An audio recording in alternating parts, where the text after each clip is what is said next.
obviously, Shabbat being out, Mete will play. Cadet will come back in. Timmy, we don't know yet. Just skating right now. We'll see how he feels. We're hopeful he can play. But obviously, with the deadline and all the stuff going on, it'll be up in the air to see what our lineup looks like at game time. Okay. What is your message tonight and moving forward here, obviously with the loss of Thomas? Well, forwards are going to have to help the D. We're going to have to play in 5 all over the ice. Your team game plan and things change when you lose a real good puck mover, and probably our best player overall and guy who plays the most minutes.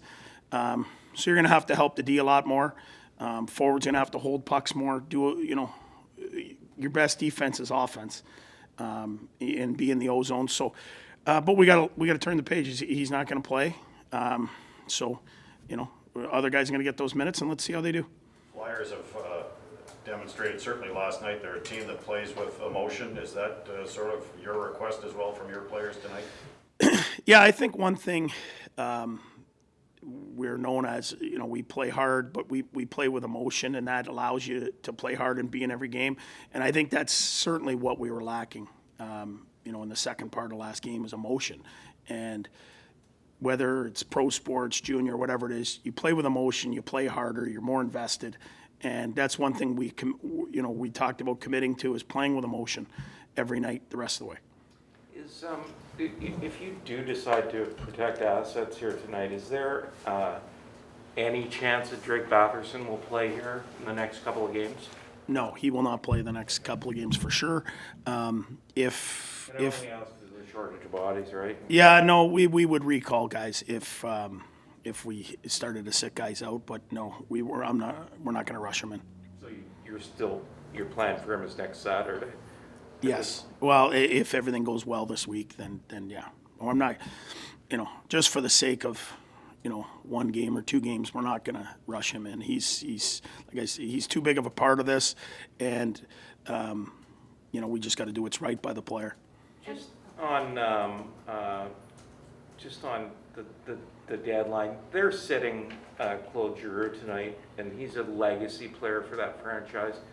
Do you think it's good that he's going to get the opportunity to maybe go somewhere and win a cup? Well, I think every player plays for that. You play to win the Stanley Cup, and it's something you have the rest of your life. They can't take it away from you. He's going to land on 1,000 games played in one city, which is one heck of a accomplishment. But certainly, life goes on after hockey. You think you've played a long time, and you talk about guys that have been in the league, and he's an old guy. But really, when you're done playing, let's say you play till 35, it's not even half your life. There's a lot left after hockey. And to win a Stanley Cup is something you can carry with you for life. And if he's going to chase that, I don't think anyone faults him. DJ, if you're protecting these assets, let's say Tim's out, we know Thomas is out, it really changes the look of this lineup. So what's your message to the team ahead of the game? Well, everyone's going to have an opportunity. So someone that hasn't played or someone that hasn't played as much is going to have an opportunity. Everyone always wants to show, or they go home and they tell their wife or they tell their agent or their parents, I should play more. I think I should play. So now you have that opportunity. Everyone is going to get a little more. Someone's going to get a lot more, and you're going to get an opportunity to show it. And there's plenty of players every year that have gone from one team to another, waivers, that all of a sudden just wake up.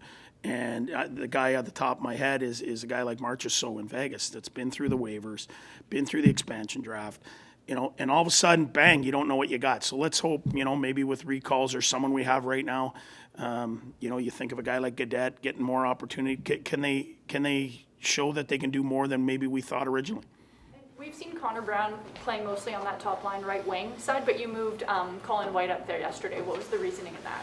Well, I think we have to spread it out a little bit. I think, it's obviously not working, and we've lost 3 in a row, and I thought they did some really good things in Vegas and St. Louis, and then I thought they played really well against Arizona as well, Seattle and Arizona. But since then, I don't think we've created much underneath that line. So we've got to have more areas than just one line. and we only probably got to play a few more games before, a little bit here before, whether it's Timmy or Drake, and then everything will kind of look different from there. So we're going to try and spread it around and see what happens. With Victor Mete coming back in, DJ, just what does he have to do to be effective as an NHL player? Well, he has to break pucks out. He has to skate. I think he's undervalued defensively sometimes, but I think he's a really good rush defender when he's playing really well. And when he's using his feet and his speed, and he's played plenty of good games for us. He's a great kid that's bided his time, and he's going to get a good opportunity here, and he'll play lots of minutes. Can you take us through the decision to send Parker Kelly back down to Belleville? Well, those are Pierre's decisions. I just coach the team. He decides who comes up or down and when they go up and down. But I think part of it is to help that team make the playoffs, to give him offensive touches, to play in important minutes. He, to me, showed me he's an NHL player. I think the organization, his energy, the way he works, and certainly he would help us. He would be a guy that would play every night, and he would help us win now. But part of that is being a part of a group there and helping them get in the playoffs, playing in the playoffs. And I talked to him yesterday how well I thought he played here. And I'm sure he'll get back up for some games. But the most important thing for him is to continue to work on having puck touches. It's great for him to dump it in, run, and hit everyone here. But this is his last real opportunity, because he's waiver eligible next year, to have pucks, hold on to them, be important on the offensive side of things. And then can that help him have some confidence, next year, having more touch and doing more things rather than just being, what he's doing up here, which to me, he's going to be a fan favorite. A guy that gives it his heart every night, finishes every check. Guys love him, fearless. He's the kind of player I think every coach wants to coach. You mentioned Adam Gaudette there and maybe trying to find a little bit of traction here. What happened to him? Because I think in January, his underlying numbers were fantastic. He looked like he was kind of clicking. How would you explain Adam Gaudette's struggles here in the last 3-4 weeks? I think he's a confidence player. When he has it, he's going good. When in his streaky player. So I think the biggest thing with him, much like Ennis, is consistency in the league and believing that they belong and able to do it. I think when we had Anthony Duclair here, I think of the same kind of thought process.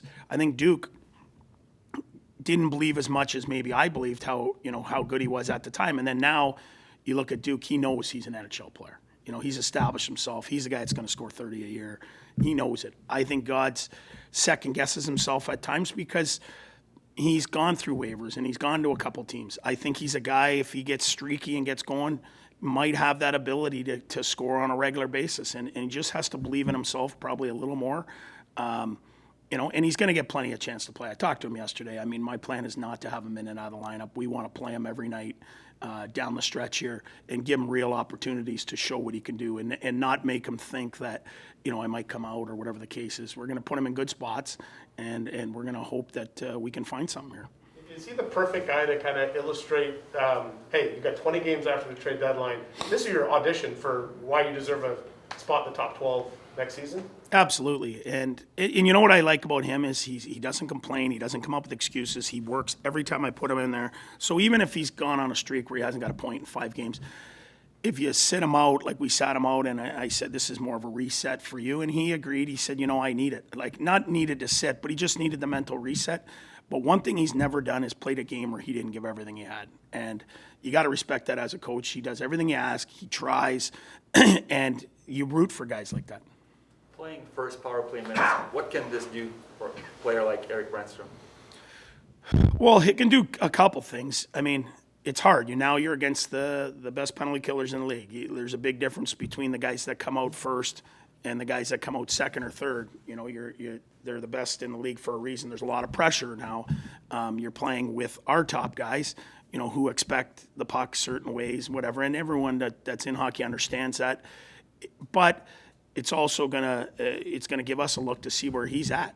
I think he's done a lot of good things.